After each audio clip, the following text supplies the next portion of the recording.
This is SJ Talks on Life coming back at you with another video. Um, if you're new to my channel, go ahead and hit that subscribe button, please. Thank you. This is Angry Man, the Angry Man debate on. I've been looking for it. I couldn't find it at first. Guess he just was posting it. This white gentleman named Destiny here.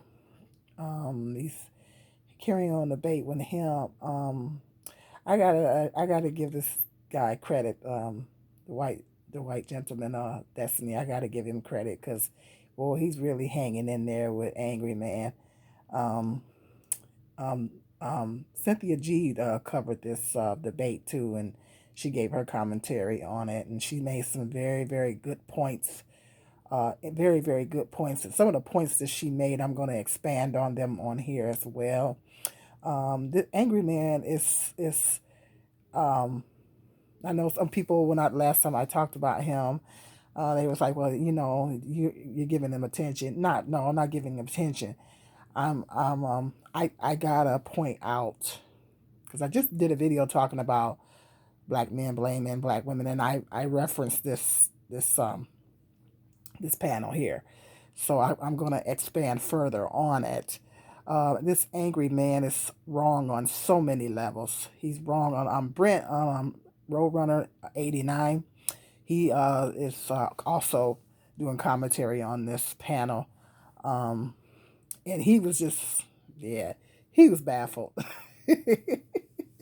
And I'm reading some of the comments in his comment section, and he's just a joke. I mean, he is wrong on so many levels. First of all, if you're gonna do a panel, if you're gonna come up here and do a panel, you need to do your research.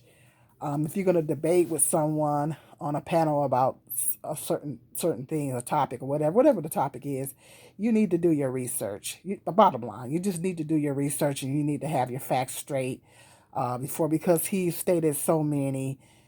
He's wrong on so many things on here, and all I'm getting is not taking accountability and blaming black women for everything, and blaming the system for everything, and not holding black men accountable, like I said in my video. Now, black men that agree with his mindset, it's the reason why he calls himself Angry Man, because he's bitter. He's a bitter black man.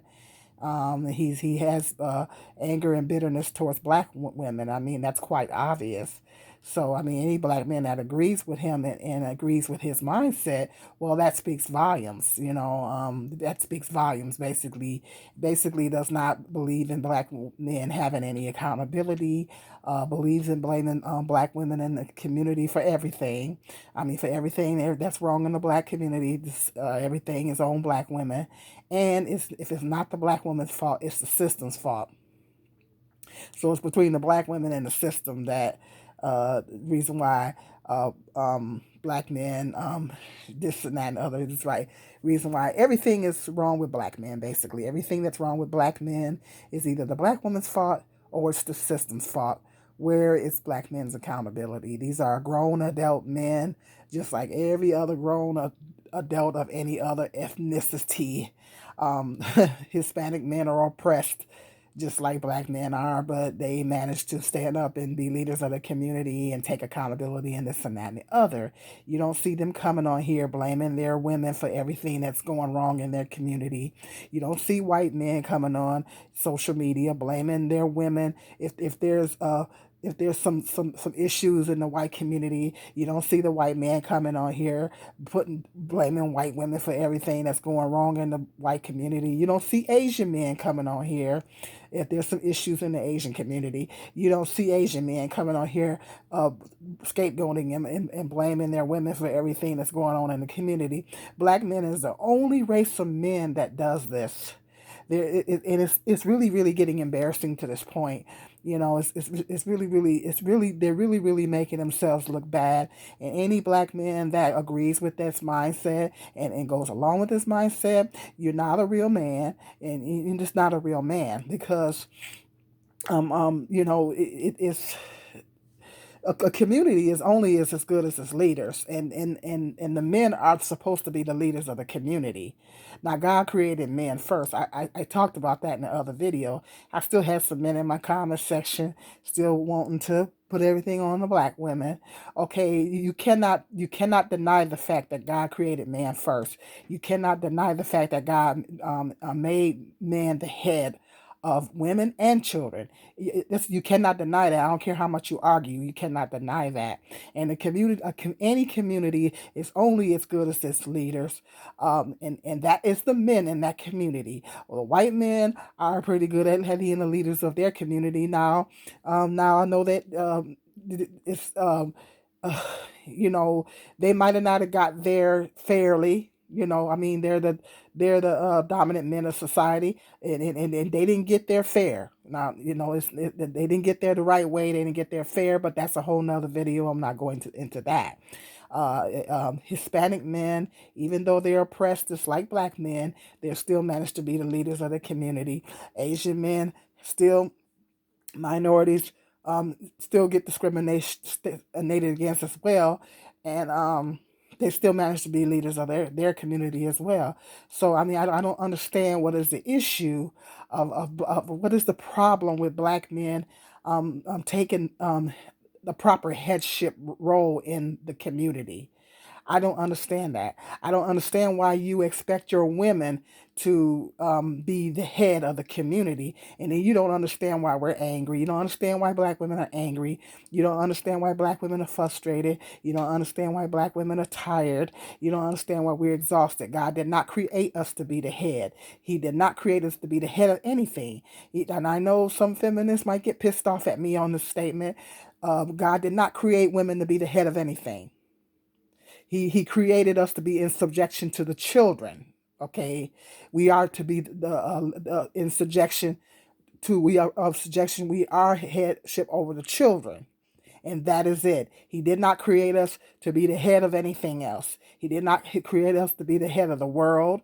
He did not create us to be the head of the country. He did not create us to be the head of the household. God did not create us for that. I know, like I said, some feminists might get pissed off at me for saying that, but it is what it is. It is God's divine order. I believe in God. I believe in what the Bible says. I believe in what the Bible teaches. And the basic, like I said, in Genesis, it says God created man first. It is Jesus, man, woman, children. That is the order that it comes in. It doesn't go Jesus, women, men, and children. It doesn't go in that order. Now, you can debate till the cows come home, but that is an undeniable fact. It is an undeniable fact that God, in fact, did create men to be the head. Okay, plain and simple. You can say black women this and black women that and black women this and black women that until the cows come home, but it still does not negate the fact that God created man the first. He created man to be the head, bottom line. Okay, a community is only as good as its leaders, and the leaders are supposed to be the men. They are supposed to be the leaders and the head of the community. Other races of men get it. Other races of men get it, and other races of men understand that. There are actually some black men that actually get it as well. I'm not saying all black men don't get it, because there are actually some brothers that do get it. But these brothers out here that's walking in this bitterness and having all this vitriol and bitterness towards black women, they don't get it. They don't want to get it. But that's you're not a man. You're not a man. You're not a real man if you're blaming your women for everything, and you're dumping everything off on your woman's shoulders, the women in your community's shoulders.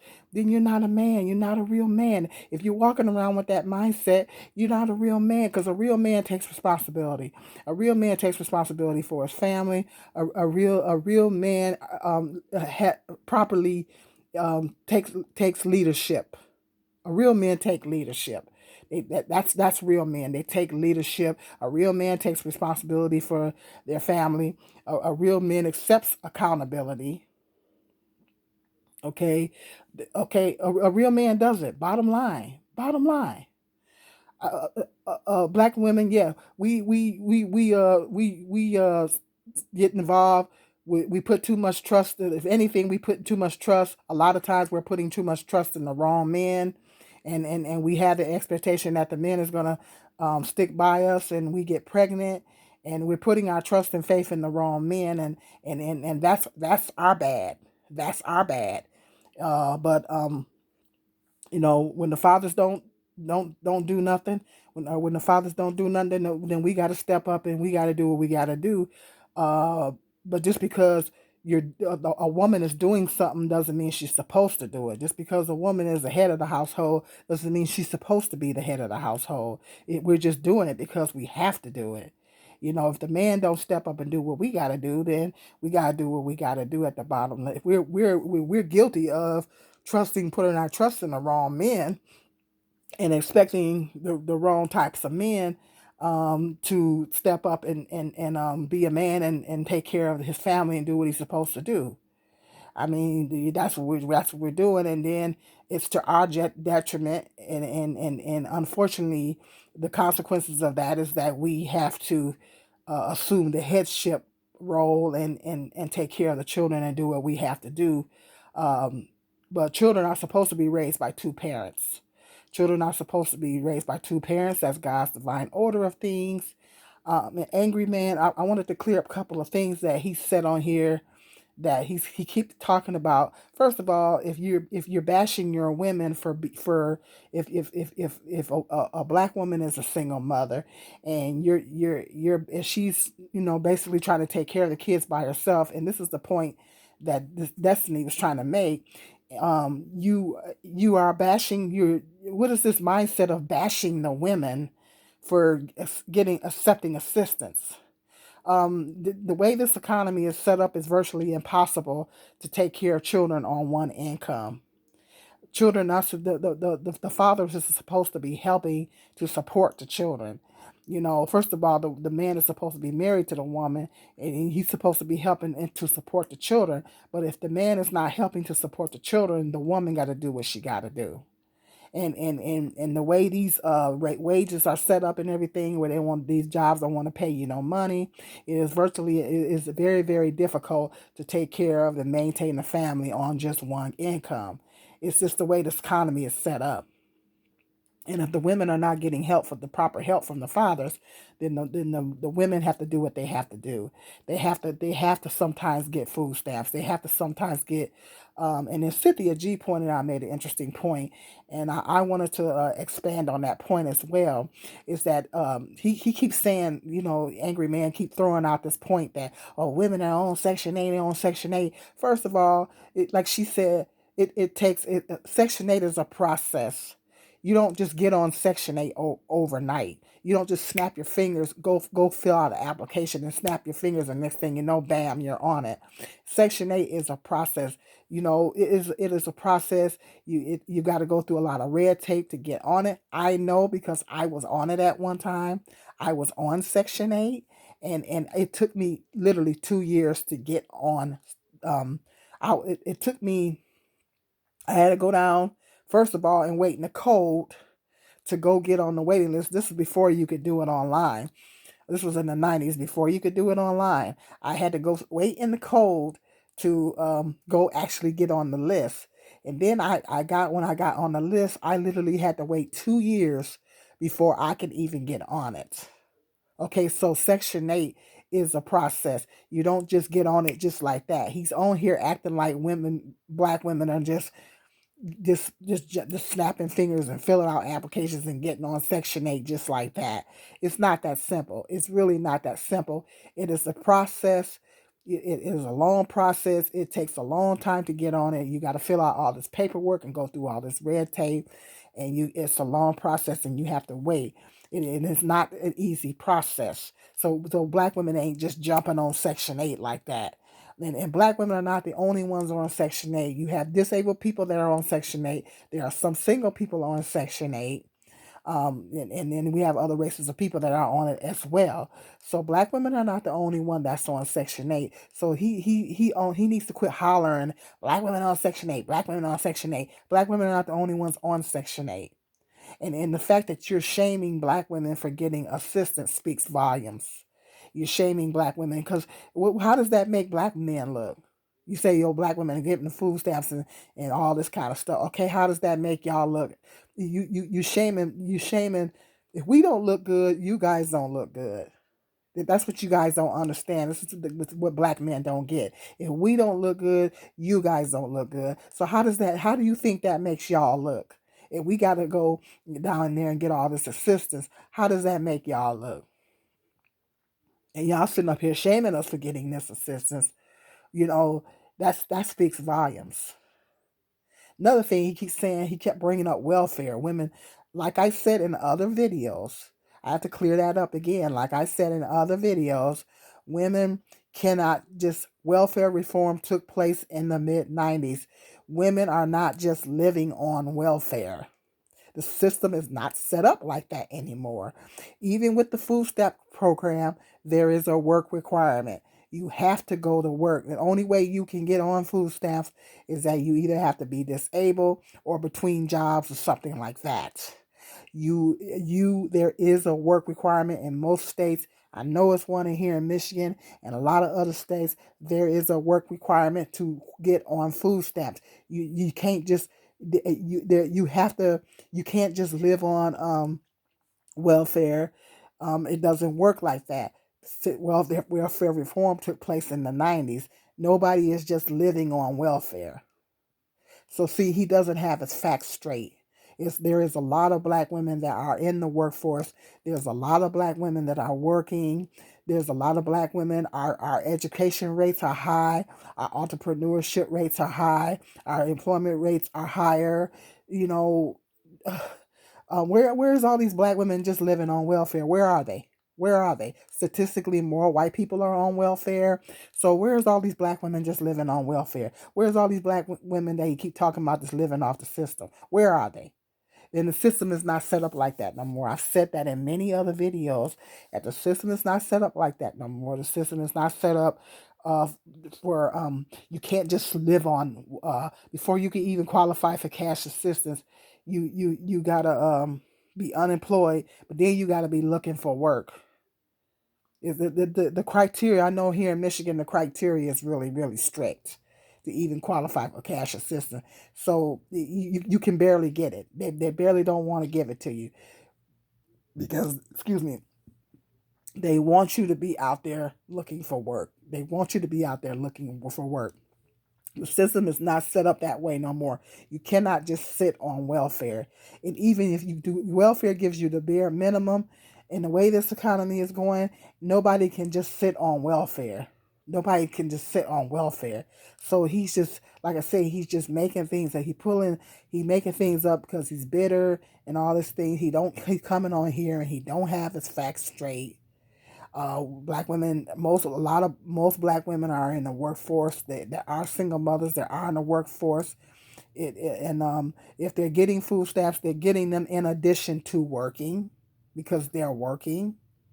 Okay, Section 8 is a process. Is Black women are not just getting on Section 8 in droves and droves and droves because it's not that, it's like Cynthia G says, it's not that easy. It's a very you got to go through a lot of red tape. You got to wait years to get on it, and it's a process. So they just not just, he's making it sound like they just passing out Section 8 like it's candy. No, they don't just pass out Section 8 like it's candy. It is a process. That, so I said this man needs to get on here before he get on here and have this panel and want to debate with somebody. He needs to get his facts straight, because he making it sound, even people in the comment section is thinks he's a joke because he's coming on here and he don't even have his facts straight because he got all this bitterness and vitriol towards black women. He just want to spew all these stereotypes and generalizations of black women just to make his point. And then he was talking about the court system, child support system and stuff like that. And then bringing up specific cases of women abusing. He's trying to make it seem like all black women abuse the children or whatever like this because of one or two black women that have did it. He's generalizing, he's stereotyping black women, stereotyping black single mothers. He's generalizing black single mothers. This guy is a joke. He has bitterness against black women. And it's white men. Gentleman Destiny, I gotta take my hat off to him. He hung in there with him pretty good. He gave him a really good debate because he had to flip some things around because he don't have a lot of angry man don't have a lot of his facts straight. So he had to spit out some pretty good facts towards him. So, he's just basing a lot of his info on stereotypes, the stereotypes and generalizations and stuff like that. And he ain't even married to his baby mama or whatever of his kids. He got kids out of wedlock and all that kind of stuff. So this thing screams um, um, blaming the black women, blaming the system, blaming the system. Do a black men have a disadvantage? Absolutely. Is there systematic racism? Absolutely. But the system is not stopping you from being a father to your kids. If you're not being there for your kids, he talking about the court system is interfering with black men being. No, the court. I've been through the court system, so I know what I'm talking about. The court system don't tell you not to visit your kids. The court system don't tell you not to spend time with your kids. They just enforce child support. The only thing they do is enforce child support, and then he making it sound like a black men are just this in droves and high numbers percentages are just going down there trying to get visitation rights and all that and for their kids, and that's not true. That's not true. It's a very small percentage of black men that actually go through that process, and there's a lot of black men that don't go through that process. So he was wrong on so many levels. He was wrong on so many levels on so many things, and it's crazy. But I know one thing. Like I said, I didn't already been through the system, so the child support system. I know one thing the child support system don't do is the child support system do not tell the man that he can't visit his kids or he can't spend time with his kids or whatever. Now, if the woman is trying to keep the kids from him, then he can go down and petition the court to make some type of custody arrangement. But he has to petition the court for that. But the court don't sit. The only thing the court does is they enforce child support.